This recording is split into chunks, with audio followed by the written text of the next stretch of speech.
made it as of yet. So Alma is going to be conducting the meeting this evening. Okay, so the meeting is officially called to order at 7:15. And we'll start with introductions, and we'll start with Margie Henderson and just move across.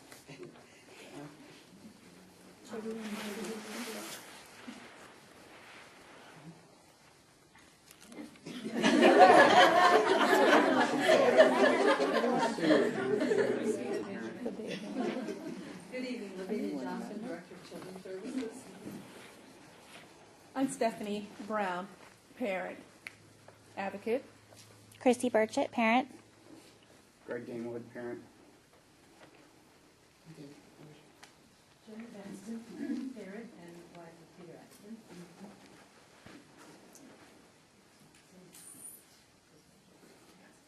Patrick Axton here, Mr. Charles. He's a client and also the son of Peter. Ernestine Brown, Program Manager for Early Start Regional Center. Jean Clinical Services. Jasmine Diane Williams, Program Manager at Early Start. Jamie Tony Anderson, Human Resources. Yeah, I had to take a sec.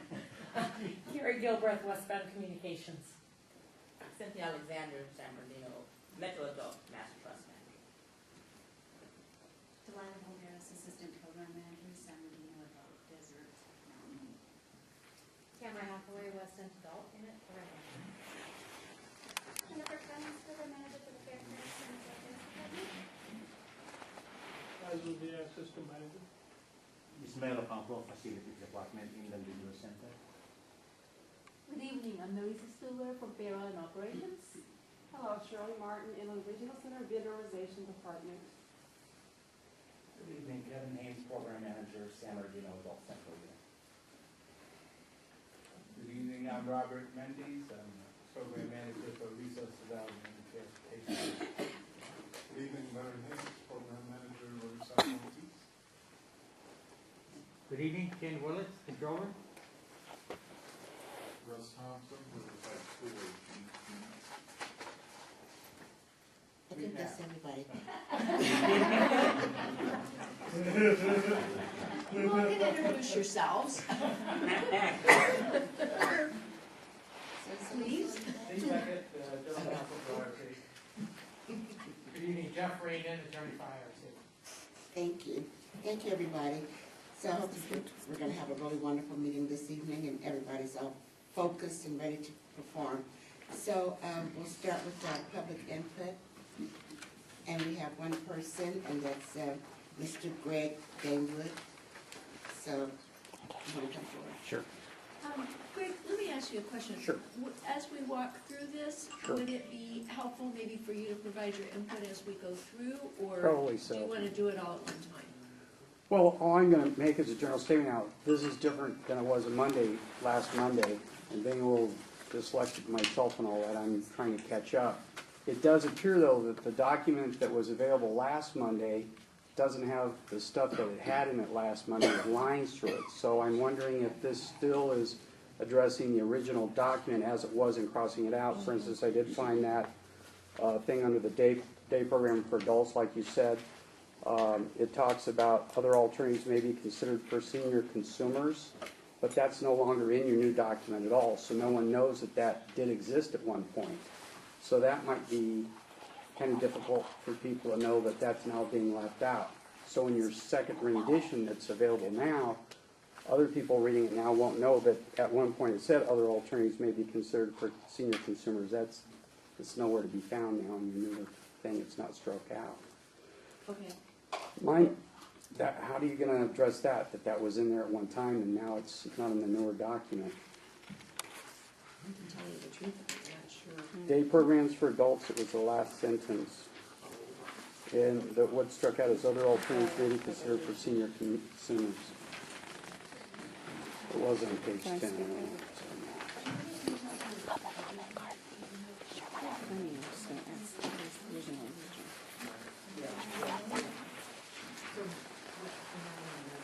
What we're looking for is the one that's dated the 24th. I have it.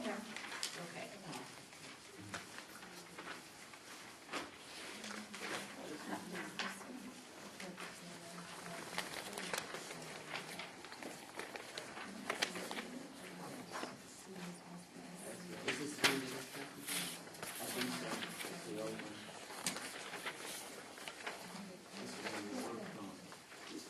struck out on the 24th. Yeah, and the version that's dated the 24th, it was deleted What, at what, that what point. page is that on now? 10, on the one that's dated the 24th. On the one that's here today? No, No. On the the old one one? that's dated the 24th, Right, on the old one. yes. But it's not on the new one though, at all. But it was already crossed out Okay. on the one on the 20. Let me I'm just just saying it explain makes what it more you have. confusing. The only general statement I would make is, and you had already told me that timeframes don't need to be in here, and I like how Mr. King always looks at things, is that I think it will help parents wherever it's at so we can get access to it, whereas people understand timeframes better and that kind of thing. And for instance, I've had some folks tell me that they've waited as long as 6 months for transportation, so their son or daughter can't get to a day program, that kind of thing. So it would be nice if there was some kind of a time frame on that.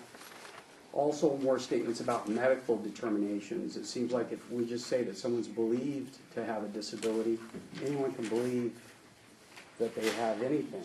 But if it is predicated in front with a medical belief that they have a disability, and maybe they even have some documentation, it might hit off some hard feelings, because that's the main thing I'm interested in heading off is hard feelings, because you guys have a hard enough job as it is, whereas if that's reduced or eliminated, hopefully eliminated, then things will get better. Also on this revised thing too, there was a thing in there about $150 for diapers, but now people won't realize that's totally out of here, so I mean that's a good thing, because I don't see how that could be done. And then I don't see anywhere in here, for the most part, any use of the word conservator, and yet there are conservators. Anybody that's over 18 is not guardian, doesn't have a guardian, they have a conservator. So in places where there should also be the inclusion of a conservator, that's not in the document. So if you want to go with the whole thing, that's not fine, but I just don't believe the medical model's referred to enough in the document in general. Appreciate it. Thank you. Let me just give a brief overview, because I know that someone else has asked to provide some input. Where we are in this process is, at the last meeting, there was a committee that was put into place to review the purchase of service guidelines and redraft some of the language and do some edits. And they met, and the document that is dated 1/24, at the very bottom it has a revision date of 1/24. That incorporates all of the changes and the revisions that were recommended by the committee. And then we had the opportunity to meet with some other folks, as well as gain some input from the State Department of Developmental Services just last week. And part of their role was to provide some input to us before it came back to you, because at the end of the day, the department has to finalize and approve our purchase of service guidelines. And I didn't want it to run back through the whole thing again for you if there were major things that they had some concerns with. So we asked for their input before we came back to you. And that's what has been incorporated into the February 13 date that you now have. And the other thing that was confusing was, just like Mr. Damewood was saying, there were numerous corrections and changes in the one that is dated 1/24. And so what you have in front of you tonight, the 213, incorporates all of those changes that were made. It takes out all of the strikeouts and puts the language in that we're working with today based on the committee's input. And then we added, the only changes that you're going to be looking at from the 1/24 are the ones that the department recommended we incorporate. Does that make sense in terms of where we were and where we are today? Are you okay? Okay. In terms of what's being posted for public consumption, this is not a second or third draft, it's the original, right? In other words, nothing's been posted yet. Nothing has been posted. Yeah. The verbiage for, there's placeholders on the website, and it says in progress. So nothing has been posted as of yet on the website. because you all wanted to be able to finish it before you posted anything. But that's still something that could be updated from time to time. Oh, sure, sure. As a board, you know, you look at these kind of things periodically, and you're going to update things. Question? I do have a question. Is there an original document still posted, or is it only just a notation indicating that this particular one is in progress? It's just a notation that this is in progress. So at this time, there's nothing out there at all? That's correct. Okay, thank you. Okay, we also have another speaker, Christy Lucia.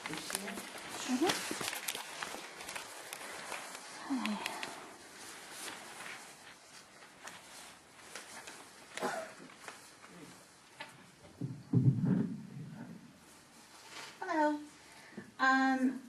The one that I have, I don't know, I made notes before I came, so I don't know if I have the one you guys are dealing with, but I'll just tell you the ones I have. It says revised 124.12, and it has a line through it, and it says 213.12. I guess that's today's. Yeah, that's right? one we're all working on. Okay.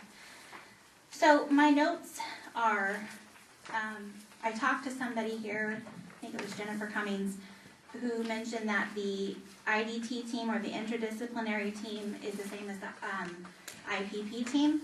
And I don't see any clarification in this, the actual policies here. So it's a suggestion that if they are indeed the same thing, that's somewhere in here so that it's clear that we're dealing with the same entity. The other comments I had were to follow up on what Mr. Damewood had mentioned on page 11 concerning transportation, that there's nothing indicating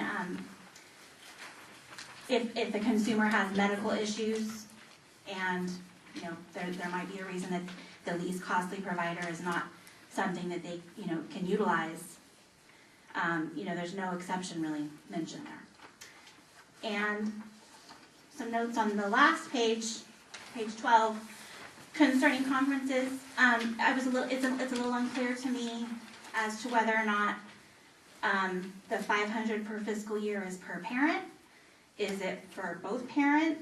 If it's parents who are going to go to conferences for their child consumer, and also if amounts can be, if it could be split up, or if it's a one-time deal. You know, if the conference you go to was $100 and you go and you were allotted $500 for the year, it's not clear if you could split that $500 up for the conferences. My understanding is that's the way they were operating, but you know, it's just not clear here. And then under the exceptions, also a recommendation to mention here, where under point number 2 it mentions fair hearing, but it doesn't mention the 4731 complaint. A recommendation would be to put that there. The other reason that I came tonight